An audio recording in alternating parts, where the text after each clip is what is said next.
Okay, great. Hi guys, thank you for your patience there. Welcome to the April 2019 marketing webinar.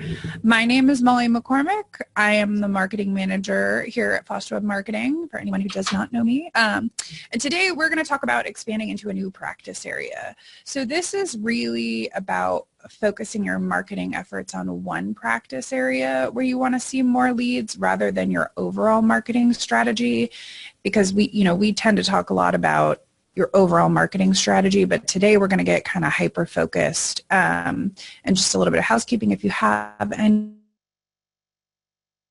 questions, please enter them into the chat box. Email address you guys at the end of the back to you just as soon as I can. So without further ado, let's dive in. So when you're expanding into a new practice area, it's really crucial to define your perfect clients for that specific practice area. Marketing is not about reaching as many people as possible. It's about reaching the right people, or I guess I should say good, effective marketing is not about broad strokes, but rather really targeted marketing to reach the kind of people that you want to see more of. So identifying those perfect clients is not only going to help you speak more directly to their needs, but it will stop you from inadvertently speaking to the needs of the people that you don't want to be working with. So the perfect client exercise is something that we do with all of our clients, and we encourage everybody to do it for each practice area. That exercise not only defines who those perfect clients are, but it helps to define who you are within the context of that practice area. And you're going to address those objections before they can be made. So even if people have concerns or objections to working with you, you've already made it clear to them that that's not something that they need to worry about. You've given them a solution for those concerns ahead of time. And you're setting yourself apart from every other attorney or doctor out there in the world that also practices in that specific area. So you're not just kind of another attorney doing personal injury. You're different from every other guy, and you're telling them why.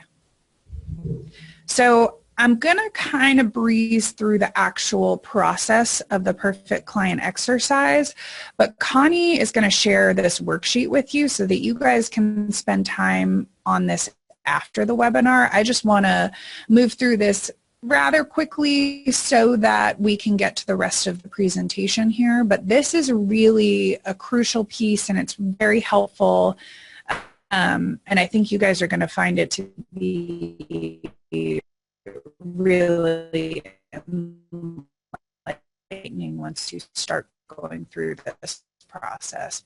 So the thing to buy, start with We Help. So you're going to identify the demographics of your ideal client, but not just kind of it's a guy who's been in a car accident. It's what's their age? Are they young? Are they older? How much are they making in a year? Are they single? Are they married? Do they have children?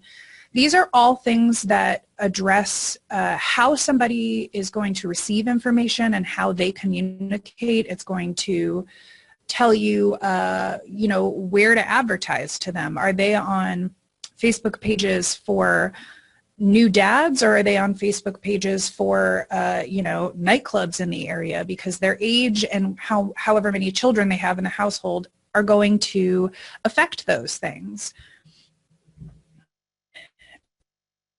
And then when you get to the two, this is really about what are you doing for this? I am eliminating their fears or their stress. You want to think about what an attorney is to your client from their perspective. You're not just somebody who's, a necessity. You're helping them stop being harassed by bill collectors. You're helping them get the medical care they need that they can't necessarily afford right now. You're helping them create a path to move forward with their lives. You're a transformational part of their journey. So don't just address it as I'm the guy you need to, talk to the judge on your behalf. This is much more than that. And then the buy. this is defining how you help them, what strategies are you using, how do you move their case along quickly and efficiently, you know, how do you offer them support.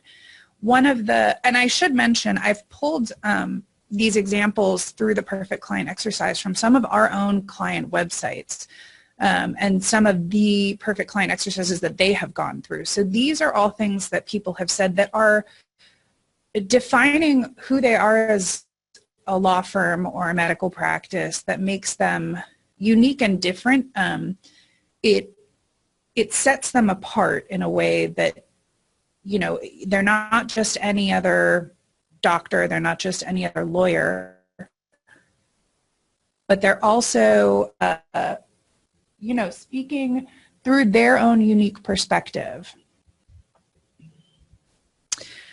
And then this is where we're really addressing those objections. Even if obtaining attorney is too expensive, or the client has already spoken with the insurance company, or a settlement offer has been made, this is how you're overcoming those objections with your clients, is by addressing them ahead of time. And then what makes you different from every other law firm out there? You know, as you've gone through this exercise, it's kind of addressing these things as you're making your way through it. Well, they have with your firm that they're not going to get with another firm.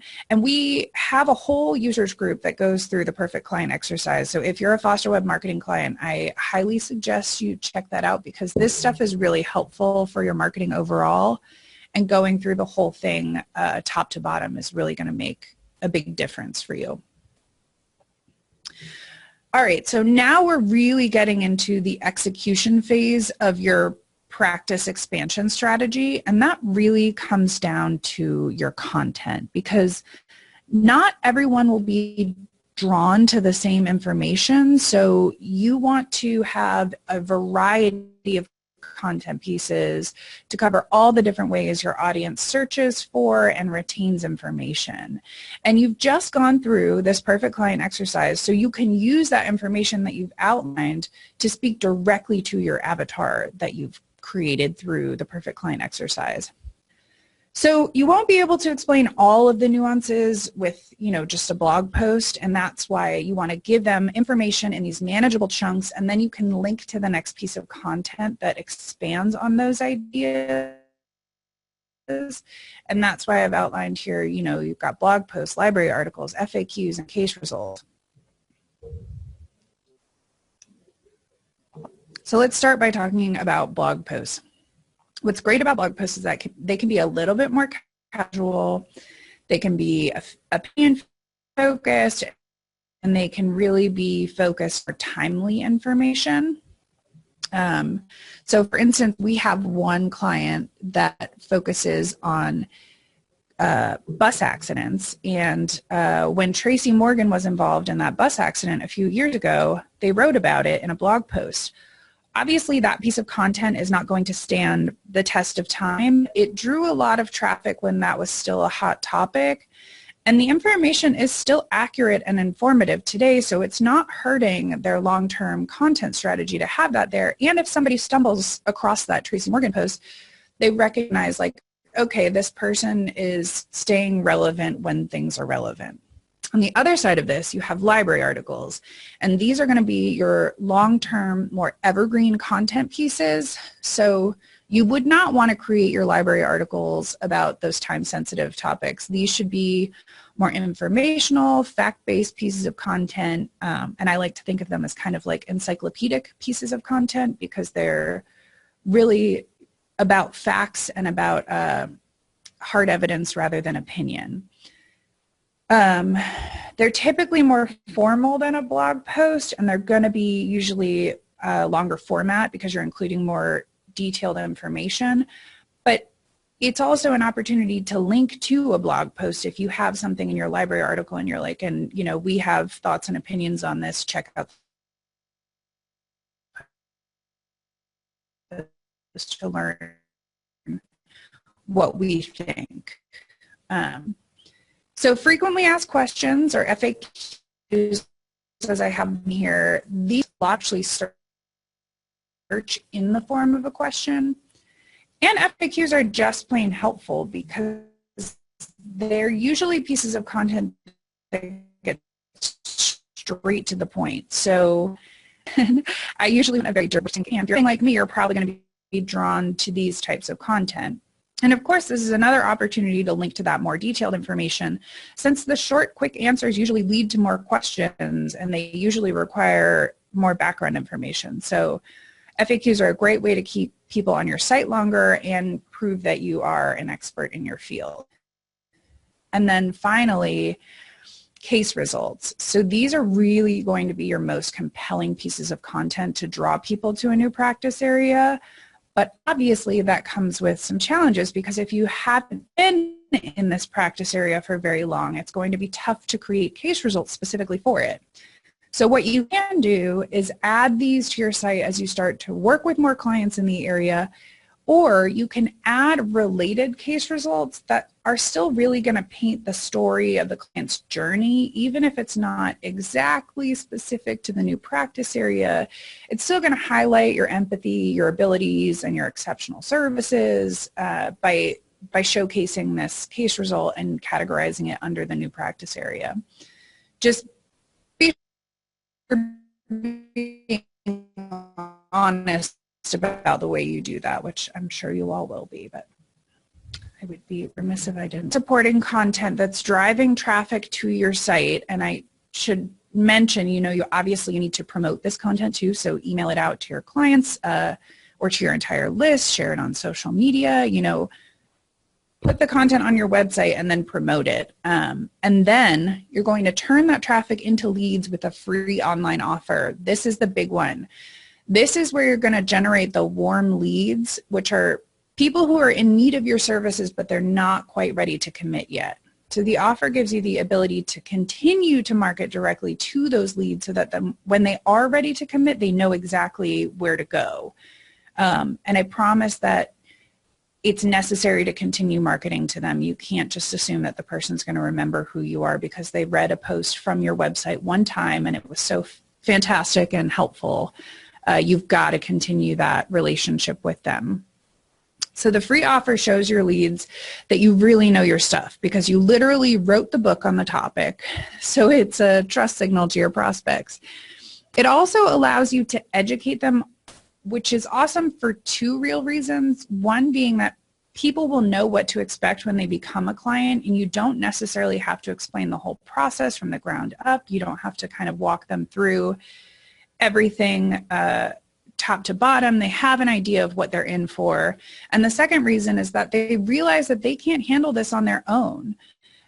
How many people do you think try to remodel a bathroom on their own, and then they start the process and realize how much actual work it is and how they don't have all the tools that they need and how they're in way over their heads. So this is kind of the same concept. This is your chance to help them understand that they don't really want to try to deal with this on their own. They need an expert. They need some support and some help here.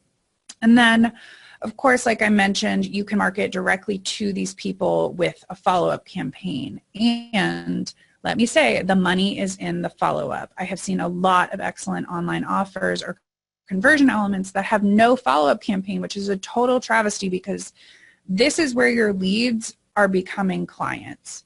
So when you're creating this follow-up campaign, consider the length of the sales cycle. How long does it usually take a lead to become a client? Is it 1 month, 2 months, 3 months? At a minimum, this is the length that you want your campaign to run. So if it takes 3 months, you want a minimum of 3 months of follow-up emails going to these leads. And it can be excuse me, it can be whatever is most appropriate, and I would encourage you to test the number of emails that you're sending. So it might be 2 a week, it might be 1 a week, it might be 1 a day. It really just depends on the level of information that your prospects need to get from you and what's working for them, how they're responding to these emails. Longer than the length of your sales cycle is always a safer bet, but at a minimum, it's got to be the length of your sales cycle. And then you've created all of this awesome supporting content. So link back to that content to answer the questions that are going to come up through the sales cycle process. You know, they're just kind of starting out on this journey. They're starting to realize that they don't necessarily know how to manage everything themselves, and they could use some help or at least some guidance. They're doing their initial research. So give them the information that they need to answer the next question or the next step in the process. And then ask them questions to let them self-select into the content that they need. For example, are you looking for someone to handle your case? Great. Tell me more about the accident on this contact form. If they're not looking for someone to handle their case, say, great, here's some information that you might find helpful because it seems like you're interested in this sort of content. And then those people will either self-select themselves way out, or they will realize further down the road, okay, no, I do need help here. I can't just research my way out of this. So, of course, this is a lot of work, you know, setting up all of these content pieces, going through the perfect client exercise, writing a whole offer on your website, and then a whole follow-up campaign. So we can help, you know. If you don't want to do it all yourselves, we have these practice area expansion campaigns where we'll rewrite your practice area pages. We'll go through the perfect client exercise with you. You get strategy calls with our team to determine how you can dominate in your area, you know, and then we'll create the online offer and follow-up campaign as well as those supporting pieces of content. So Connie's going to share a link with you guys if you want to get more information on those practice expansion campaigns that we offer. But that's really it, guys. Like, it's not a hard thing to do. It's hard to execute, I guess. It just comes down to how much time you have to actually make it happen. So if you guys need a hand doing this, let us know. But otherwise, this is the foundation, you know. This is what you need to start seeing more traffic and leads for a new practice area, is that content, the offer, and then the follow-up. You've got to give them a reason to come to the site, then give them a reason to give you their information, and then give them a reason to stay in touch with you. So if you guys have any specific questions about this or you want more information, you can always email me. I'm molly@fosterwebmarketing.com. And we'll send out a link with more information in the practice expansion campaigns as well at the end of this. So thank you guys so much for joining me. I hope you found it helpful, and we will see you guys next time. Bye, everybody.